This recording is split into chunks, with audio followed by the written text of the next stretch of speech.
This show contains general information about legal matters. This information is not advice and should not be treated as such. If you have any specific questions about any legal matter, you should consult your attorney or other professional legal services provider. Be advised that while Cheapskate is a lawyer, he is not your lawyer. Also, Jimmy Franks is an idiot, and you should never take his advice. You're listening to Song Crimes. I'm professional idiot Jimmy Franks, and along with real-life attorney Cheapskate, we explore the statements and confessions made by songwriters in popular music and pass judgment on those who choose to operate outside the law. Court is now in session. Welcome, Cheapskate. We are recording this post-Thanksgiving. I hope you had a nice and restful one. I did indeed. This was something we talked about really early on when we started doing this, where when we listen to some of the popular music of the 1960s, there's the surf rock genre. Hails mostly from Southern California. It's good time pop, but when you get into the lyrics, when you dig down a little bit deeper, a disturbing trend emerges where there's this lawless wasteland of youth driving their cars up and down the beach, carousing with women. It begins to take on this sort of Mad Max apocalyptic feel. There's a lot of weird stuff going on in the songs of the 1960s SoCal surf rock movement, and we're going to take these to task today on the show. Yeah, this is the sequel to Six String Samurai I never knew I wanted to see. Okay, so our first case is that of Jan and Dean's Surf City. 2 girls for every boy. Surf City, is that a municipality? Is that that's not an actual city in California, is it? There is not an actual surf city in California. Okay, so already kind of feeding into my theory that it's a lawless wasteland. They've just sort of claimed and declared a patch of land somewhere, Surf City. Like, right, there is a surf city in North Carolina.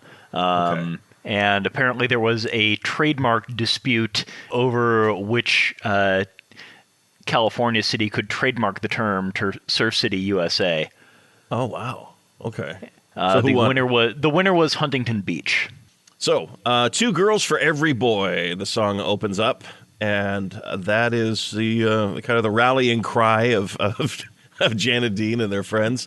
What are the legal implications of 2 girls for every boy? That's a weird population trend. Unless you've just gotten over a horribly destructive war, there's no way that you're naturally having 2 girls for every boy. Could this be a Children of Men situation where there was a virus released into the area of Huntington Beach that was killing men? That's totally possible, and yet I don't think that's what they were going for in the song. I think It's more likely what's happened is Surf City has adopted some kind of municipal ordinance designed to keep this imbalanced gender ratio. It's it's so like a Chinese one-child policy. Yeah, or it's a sundown town. They've got a sign up at the front saying, men, don't let the sun set on you in Surf City. My God. Yeah, and that is outlawed by the Fair Housing Act, which covers housing discrimination based on a whole bunch of categories, including sex. So this city would get busted just as hard as if they were singing 2 whites for every black. How would they be able to manage that ratio specifically? Like if somebody moved or died, it just seems really hard to enforce. Yeah, you'd have to do something with restrictive covenants saying, like on an inheritance, you wouldn't be allowed to inherit, and instead you'd have to forfeit the property back to the city, who would then auction it off to women only. Or it may just be that every house in here has some kind of horrible homeowners association that it's doing the same thing. This is ripped straight out of like a Ray Bradbury story or something. So it's just immediately the first line of the song is setting up a pretty dark precedent. Definitely. But Jan and Dean continue on with singing about cars, which is pretty much a mainstay of any of the surf rock genre. Yeah. Incidentally, if you can go and track down the song King of the Cars by Lenny and the Squigtones, which was Michael McKean's project before joining Spinal Tap. It has the best punchline of any surf rock car song ever recorded. We'll add a link to that somewhere in the show notes. So about a 30 Ford wagon. We call it a Woody. You know, it's not very cherry. It's an oldie but a goodie. Well, it ain't got a back seat or a rear window, but it still gets me where I want to go. Again, we're talking sort of the world of George Miller and Mad Max, these weirdo homebrew cars that are missing pieces. Possibly assembled by Johnny Cash. We're in Huntington Beach, and I've got a car that's missing a rear window and a back seat. Am I going to get pulled over? The back seat you don't need. Now California does make it mandatory to have a windshield, but they don't require you to have a rear window. The space that has a rear window can't be occupied by anything that would block your view, so you can't put like a steel plate in there. If you put something there, it has to be safety glass. So you have the choice of either having a safety glass rear window or nothing at all.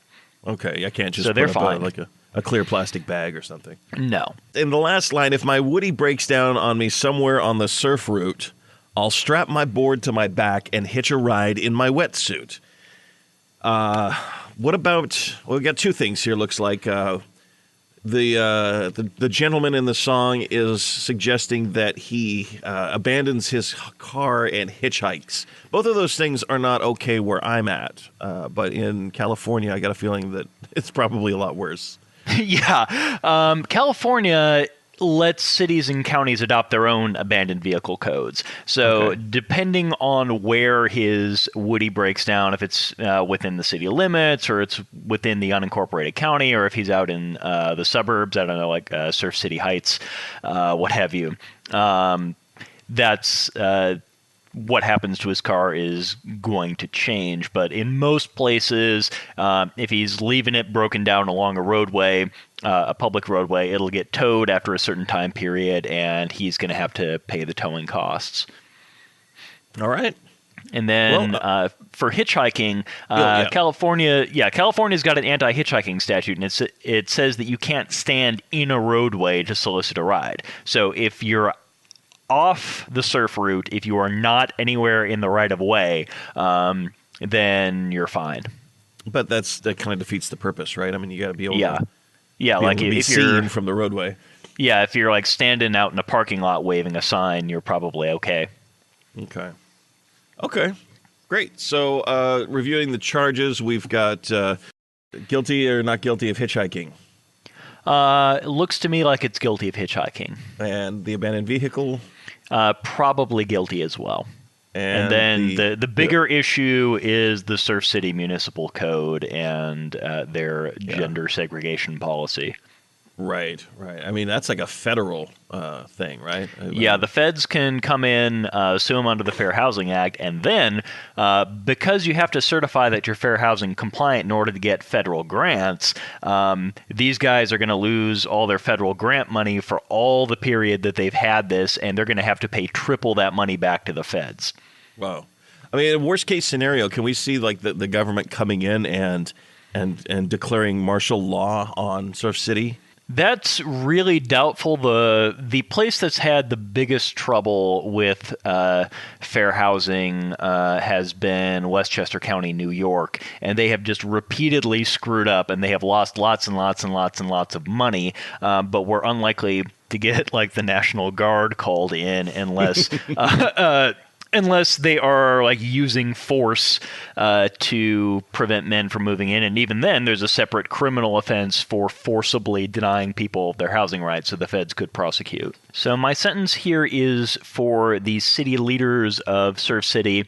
They're going to have to do what a lot of places that lose Fair Housing Act cases do. They're going to have to do affirmative marketing to the group that they discriminated against, which means that they're going to be putting Move to Surf City ads in places like Sports Illustrated and Maxim.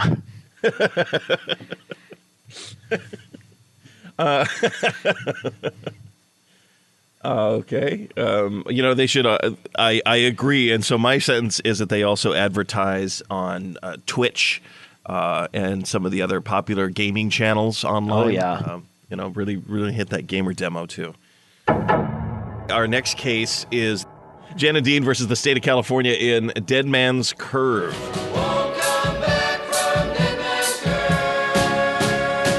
Yeah, and so if you want to know more about Jan and Dean and you don't really care about the quality of the info, you should check out the TV movie that was based, I think it was called Dead Man's Curve. It was based on the career of Jan and Dean. Jan Barry of Jan and Dean was in a car accident, much like Dead Man's Curve, eerily enough, in '66, and left him with some brain damage, and he didn't get around so well anymore. So I'm going to get into the lyrics here. I was cruising in my Stingray late one night when an XKE pulled up on the right. He rolled down the window of his shiny new Jag and challenged me then and there to a drag. We've talked a little bit about drag racing on the show before, so let's just look again at street racing in California. Pretty sure that's not okay, despite what the Fast and the Furious might want us to believe. Yeah, street racing in California carries a penalty of between 24 hours and 90 days in jail, or a fine of between $355 and $1,000, or both, and that's if nobody gets hurt. If somebody gets hurt, the penalty goes up to between 30 days and 6 months in jail, and your minimum fine goes up to $500. And they impound your car. Okay. So the street racing law in California is called the Louis Friend Memorial Act. I tried to figure out who Louis Friend was. Apart from a character in Silence of the Lambs, I have no idea. So apparently naming an act after somebody is not a great way to preserve their memory. Listeners, if you know who Louis Friend is, please send that information to songcrimes@gmail.com. What about passengers? Let's say I'm out with my girl. I get challenged to a drag race. I want to show off and impress her, so I agree. Is there an additional punishment if there's people in the car with me? Yeah, California is going to charge a passenger and a spectator in a street race with aiding and abetting street races. That's a separate offense. So that has a similar penalty, up to 90 days in jail, up to $500 in fines. Okay, assuming they're in the cabin and not in the trunk. Because, again, anything goes in Southern California in the 60s, apparently. Yeah, well, I think there's a separate law that says you're not supposed to ride in any part of the vehicle that's not designed for riding on, which we picked up Mistafab for, so if they're in the trunk, you get them for that. Yep. And if you're ghost riding in a drag race, Lord help you.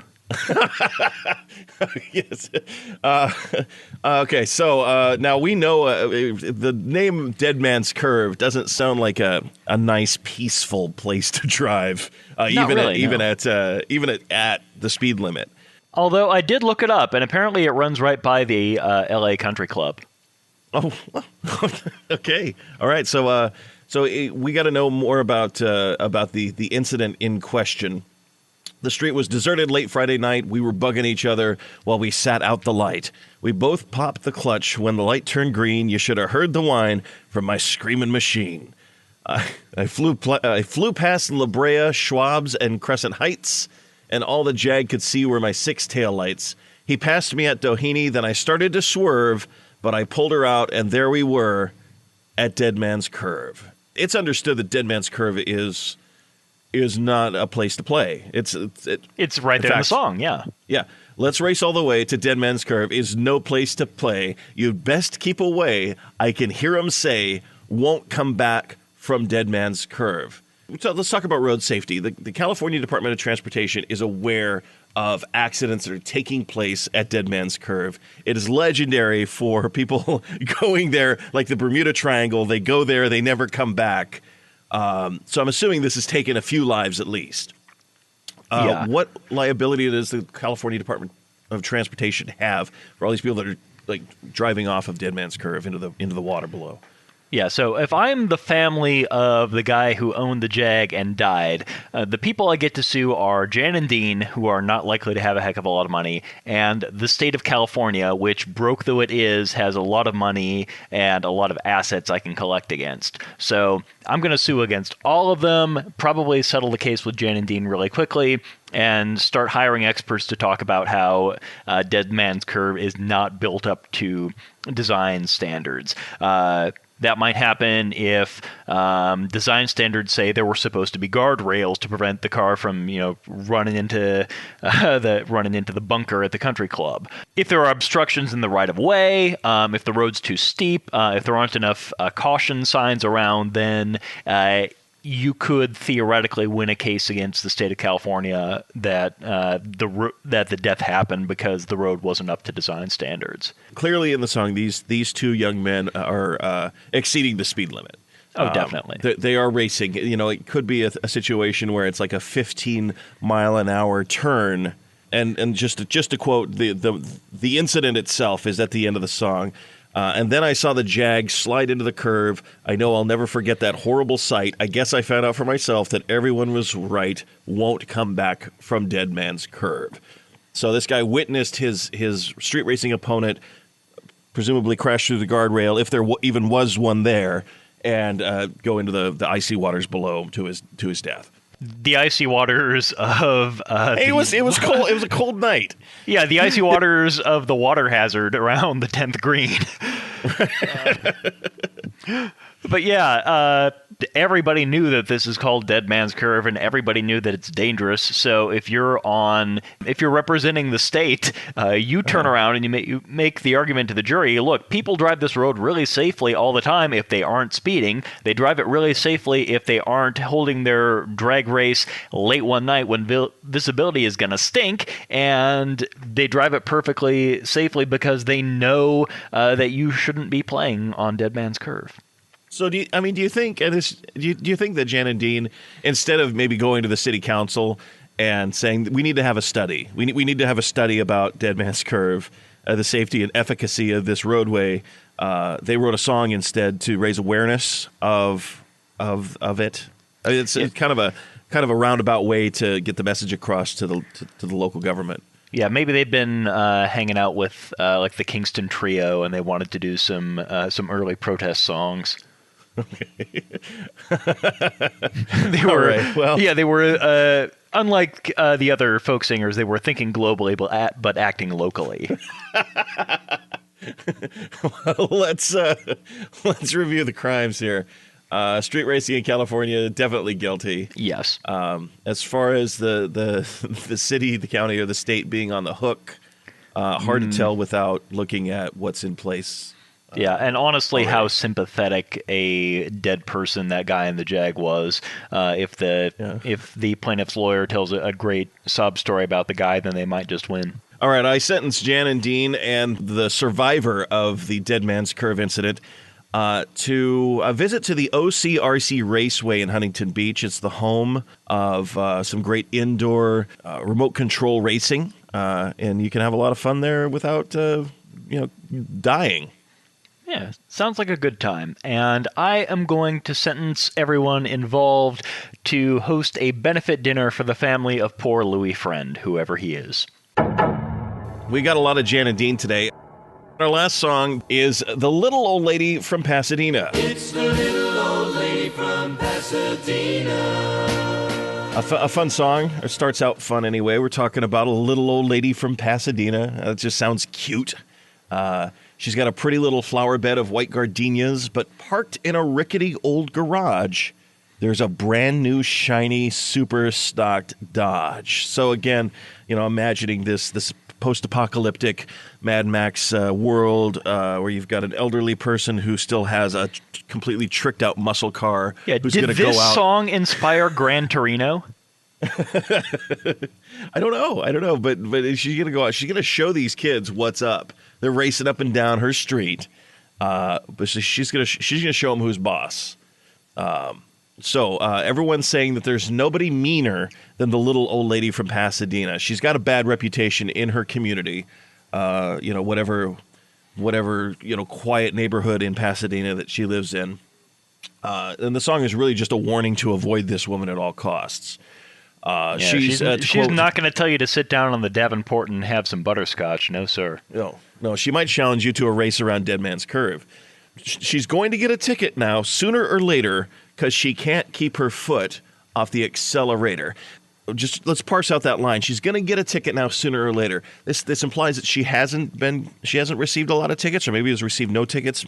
Maybe she's getting off scot-free. The local police are looking the other way when they see her speeding. Maybe she has a family member that's on the force, or just a really good lawyer that she's been able to escape punishment for her repeated traffic crimes. But the part where it says she can't keep her foot off the accelerator implies that maybe she isn't really good at driving. Regardless, it sounds like she's not obeying traffic laws in Pasadena. Maybe It's time for a driving test. What are the laws about driving past a certain age in Pasadena and beyond? Yeah, there's no straight-up age limit on anybody driving in California, but once you turn 70, they have a couple of new restrictions. You have to renew your driver's license in person. The DMV employees are supposed to keep an eye on you to see if you have any medical condition that means that you shouldn't be driving, or that means you need a restricted license, and if she's seeing a doctor, the doctor has to report to the DMV if she has a medical condition that could result in lapses in consciousness. So if she's got Alzheimer's, dementia, diabetes, then they're going to make that report. So is that like a mandatory reporting situation? Yeah, it's just to the DMV. It says, so-and-so has this diagnosis. It could result in lapses in consciousness. And once the DMV gets that and they say, if she's a potential danger, they either ask the doctor to do an assessment of her health and how it relates to her driving skills, or they do a street test. And if the DMV says, no, you shouldn't get renewed, or you should have a limited license, you shouldn't be allowed to drive at night, whatever, then she has the opportunity to appeal that finding. Oh, fascinating. Okay, well, we're talking about the terror of Colorado Boulevard. I mean, there's a lot of information in the song. We might even actually be able to figure out, where her house is. Find it on Google Maps. Look for the car with the hot rod in the driveway. But you had a note here because it's pretty cut and dry. She's racing. She's causing trouble. Oh, it does say that she gets a lot of challengers in the lyric. You'll see her all the time, just getting her kicks now with her 4-speed stick and a 4.26 now. The guys come to race her from miles around, but she'll give them a length, then she'll shut them down. Would this be soliciting crime? Yeah, this is looking like another street racing situation. You say something here about gardenias. We don't know anything about her pretty little flower bed of white gardenias. It's really just mentioned there at the beginning of the song. But you have something to say about that. Yes. Those white gardenias might be mandatory. What? Yeah. If she lives in a multifamily housing area like a condominium or an apartment or a bungalow court that was built after 1989, her flower bed is mandatory. Huh. Yeah, the city of Pasadena's zoning code says that all new multifamily developments that went up after 1989 have to have a courtyard, and the garden has to take up at least 19% of the lot size. Whoa, that sounds draconian. Yeah, that's part of their City of Flowers initiative to try and make Pasadena a more attractive and upscale place to live. Okay, so guilty or not guilty? I think she is guilty of street racing, and she should probably get an assessment next time she goes in to renew her driver's license. I sentenced the little old lady from Pasadena to become the little old lady of the Bonneville Salt Flats. Pack up everything in her super stock Dodge and head out to the desert where she can race her granny fanny off to her heart's content. And I am going to sentence the little old lady from Pasadena to maintain her pretty little flower bed at Folsom Prison. And that's going to do it for this episode. Thanks to our announcer, Deb Slater. If there's a song you'd like us to feature, send your song ideas to songcrimes@gmail.com. If you like the songs you hear, you can buy them on iTunes. Where else can people buy songs these days? Oh, you can buy them. You can buy them just about everywhere, or you can go the old-fashioned option and buy them at your local independent music store. We have a lovely independent music store in my town. Yep, we've got one in downtown where I live too. Yeah, that's where I buy my music.